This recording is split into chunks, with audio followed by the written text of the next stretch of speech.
บุญพระของเราได้อยู่เห็นหลานน้อยบัดนี้สังขารคอยชราลงบอกคือเก่าภาษาเฮาเอิ้นว่าเท่าปัดชิมคอยแก่ไว้วัฏจักรโลกไต้ไปตามเรื่องสังขารเด้อเมเด้อ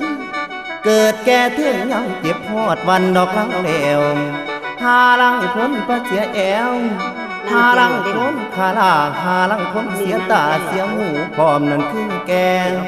หาลังคนพ่อแม่บ่เสียหยังดีๆก็ไปแท่ดอกก่อนไว้ผู้บุญมีก็จังได้เห็นลูกเห็นหลานเด้อแม่เด้อสมือไม่ตลอดต่อมาเลยถึงการอันโลกภัยสิมามื้อนี้แข็งแรงแล้วหาลังสงพากันอยู่แต่ยามตอนพอนั้นป่วยลูกเต็มบ้านย่วยหลานเต็มบ้านย่วยให้นอนแห่งอยู่